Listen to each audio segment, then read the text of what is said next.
All. Today here I am to discuss about the uh, introductory note on finite element method, which is called as abbreviated as FEM.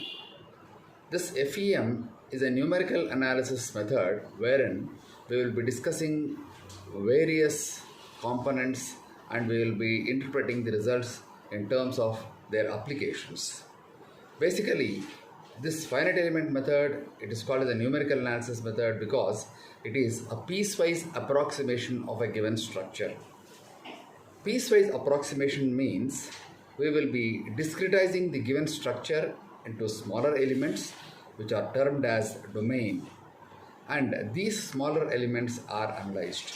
There are various numerical analysis techniques like finite difference method, variational approach, weighted residual method, collocation method, subdomain method, etc.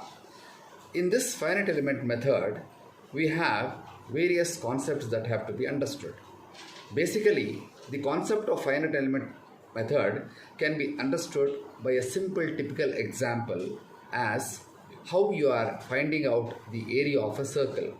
For example, if you are to find out the area of a circle, it can be found out analytically by a formula which is pi r square. Area is equal to pi r square. That is an analytical method which gives you an exact result.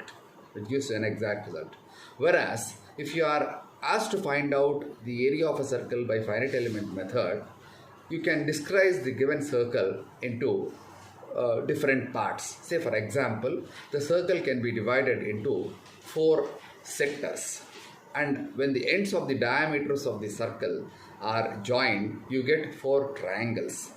The area of the 4 triangles will be approximately nearer to the equal of the area of the circle.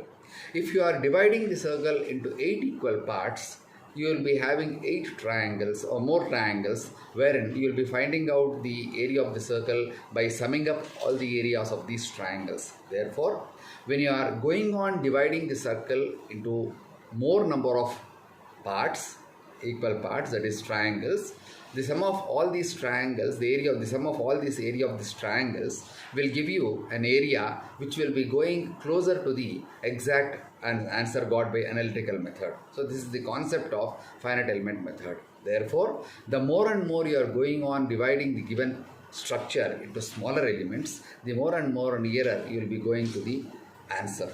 Therefore, it is called as a numerical analysis method. Though the results of the finite element method are not exact, but they will be very much converging to the exact result.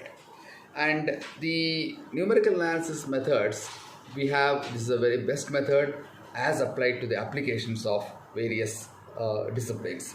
This finite element method has its stretch over various disciplines. It has its applications in civil field like structural elements. You can discretize, you can talk about vibration analysis, you can talk various static analysis, various dynamic analysis, and you can apply this finite element method to various fluid flow problems. You can apply this to various thermal problems, heat problems. So even in electrical analysis also we are discussing about this finite element method. For example, if you are considering the applications of finite element method, we are analyzing the static analysis of the various structural elements like beams, trusses, frames. All these things can be analyzed using this finite element method concept only. The structural analysis of aircraft wings are also done by this finite element method. The natural frequencies, finding out the vibrations, that is finding out the eigenvalues and more eigenvectors. So for example, natural frequencies you have to find out. For example, you have to find out the various mode shapes. So you will be applying this finite element method for this concept also. The stability analysis of aircrafts also is used by the finite element method application. The dynamic responses of structures subjected to various periodic loads and random loads are also found out by this finite element method. Steady state temperature, distribution in solids and fluids also can be done by this. Okay. And analysis of the unsteady fluid flow and wave propagation problems are also done by the finite element method approach. Now, the crack and fracture, this finite element method also has its stretch to the fracture mechanics area also. fracture mechanics area is a very important area in the mechanical field, wherein the finite element method has also its applications in the subject of fracture mechanics also.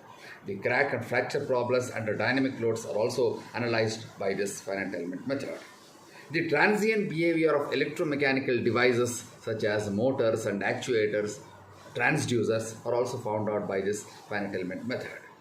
The stress analysis of bones, teeth, and all these things also can be done by this finite element. Analyzing of casting, forming, various other manufacturing technologies are also done by this finite element method. The analysis of the robots and computer chips are also done by this. And the analysis of, if you extend it to the earthquakes also, the applications of finite element methods is seen in that area also. Therefore, it has its stretch over entire various disciplines of the engineering field. Therefore, this is an important interdisciplinary subject wherein one has to have a good knowledge to analyze a given problem so that we can converge the given obtained result very much nearer to the exact result. The advantages of finite element method are more. We can solve more complex problems using the analysis of finite element method. We can handle several load problems also, various load problems under various conditions, varying load conditions and distributed load conditions also we can analyze by this finite element method. We can handle various boundary conditions also. Boundary conditions are nothing but the nodal displacements. We will turn all these things under finite element method. The model bodies composed of several different materials also can be analyzed by this, because the finite element method concentrates more on the property of a given material. So therefore, that also is analyzed in this. It has very much advantages in this area also. The discretization of the bodies and combinations of various different elements also can be done by this finite element method.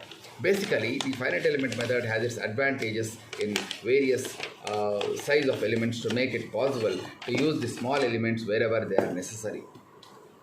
The advantages finite element method is also used to solve various non-linear problems also. Linear problems and non-linear problems are also can be solved by this finite element method. This finite element method has its advantages in handling the steady and unsteady, compressible and incompressible fluids, laminar and turbulent fluids also. Therefore, this also we can find the advantages of finite element method in handling time dependent and time independent heat transfer problems also. Therefore, these are the various applications and advantages of the finite element method.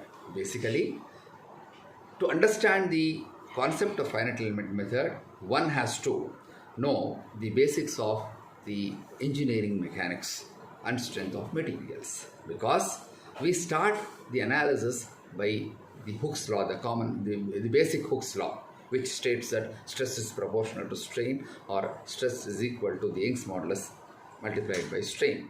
Therefore, this Hooke's law, whatever we state stress proportional to strain, it gives it satisfies for one-dimensional problems. This can be extended to two-dimensional problems also. The Hooke's law can be extended to two-dimensional problems also. Therefore, in finite element method, we will be talking about the extension of the Hooke's law to various two-dimensional problems also. For example, they are termed as biaxial problems, in which there are two types, which is called as a plane strain problem and a plane stress problem. Basically, how to analyze the general procedure for finite element method. The general procedure for finite element method is as follows.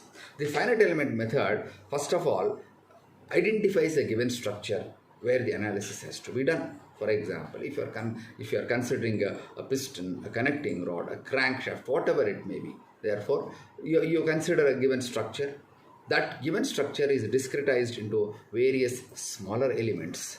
These smaller elements may be triangular elements, they may be rectangular elements, they may be circular elements, they may be curved shapes, or anything. Therefore, this process is called as discretization of a given structure into smaller elements.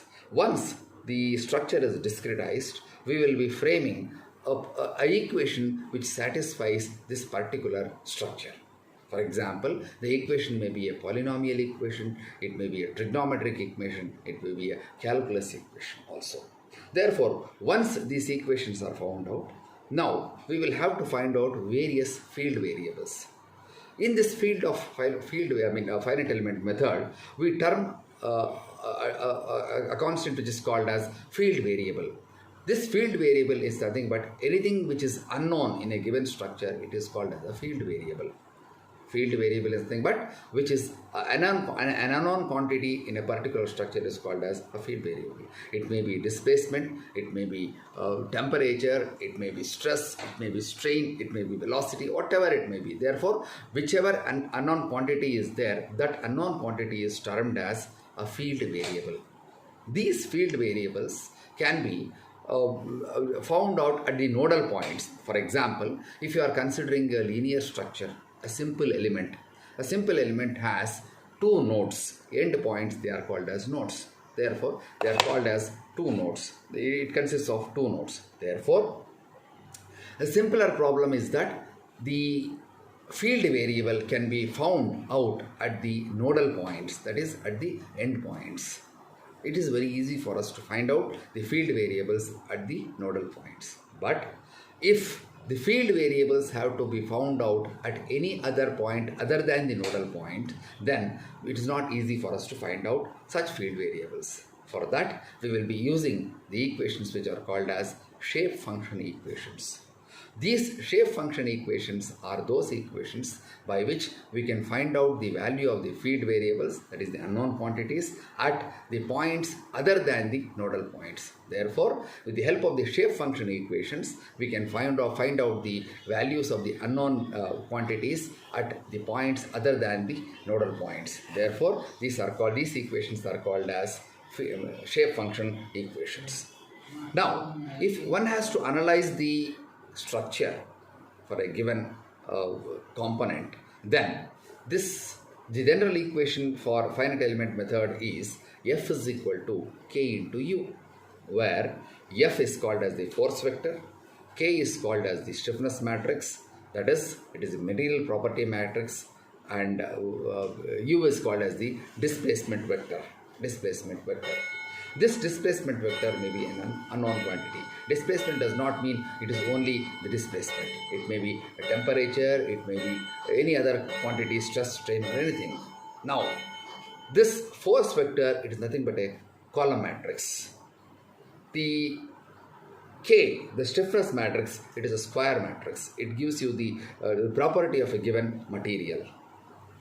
The displacement matrix or displacement vector, it is also a column matrix. Therefore, it is termed as U in terms of finite element method. Therefore, F is equal to K into U is a very basic equation. It is the governing equation to solve almost all the problems in finite element method. Now, after finding out, that is after framing this F is equal to K into U, you will be applying the boundary conditions for a given structure. What are these boundary conditions? For example, if you are considering a civil structure, for example, if it is a cantilever beam. So, if it is a cantilever beam, one end is fixed and the other end is free. Therefore, at the fixed end, the boundary conditions will be 0. It means that the displacements at the fixed end will be 0. Whereas at the other end, that is the free end, there will be displacement. Therefore, if you are considering a cantilever beam and then you are naming it as 1 and 2, that is the fixed end is termed as node 1 and the free end is termed as node 2, then at node 1 the boundary conditions will be 0 and at node 2 it will have some value, that is the boundary conditions will be having some value. Therefore, it will have a vertical value there. Therefore, after applying the boundary conditions, these boundary conditions will simplify the given equation F is equal to K into U into a smaller value. Therefore, by applying the boundary conditions, we can eliminate various components of the matrix. For example, if you have a displacement vector, wherein the components of displacement vector may be becoming 0. Therefore, the elimination approach tells you that whichever component of the displacement vector becomes 0, that particular row and column of the stiffness matrix can be eliminated. Therefore, the entire equation gets reduced for a simpler value, by which you can easily solve the given equation F is equal to K into U. Therefore, after solving the value of F is equals to K into U, we can find out the values of the unknown terms. Therefore, displacements can be found out, stresses can be found out, we can find out the temperature, we can find out various other unknown values that are called as field variables. Therefore, we will be finding out these unknown values by elimination approach and applying the elimination approach for this F is equal to K into U equation. Above all, this finite element method has its own coordinate system. For example, generally when we have to identify an object, we have to identify in space, we use the Cartesian coordinate system. We have various coordinate systems like polar coordinate system, spherical, cylindrical coordinate systems, and all these things. Whereas in case of finite element method, we have two types of coordinate systems. First one is called as the global coordinate system. The second is called as the local coordinate system. In global coordinate system, the structure will be located in between the two axes. For example, x and y axis we are considering. Therefore, in between the two axes, you will be having the structure. That is, the component will be placed in between x and y axis. Whereas in local coordinate system, the axis will be placed on the element itself. For example, if you have a bar structure, the axis will be placed on the bar structure itself. It's on the bar structure itself. In local coordinate system, there is one more coordinate system which is called as natural coordinate system. Wherein the midpoint of the element itself will be the origin of the axis. Therefore, the natural coordinate system, you can directly have the values like -1 and +1. That is, the coordinates for the natural coordinate system will be varying between -1 and +1. These are the two different types of coordinate system in FEM. That is, natural coordinate system is also a type of local coordinate system wherein the structure will be exactly at the origin of the axis. Therefore, this is a brief introduction for finite element method wherein we will be discussing various problems, its advantages and its applications as per the given conditions. And I can conclude that this is the best method and an easiest method which extends its stretch to various other disciplines of engineering. Thank you very much.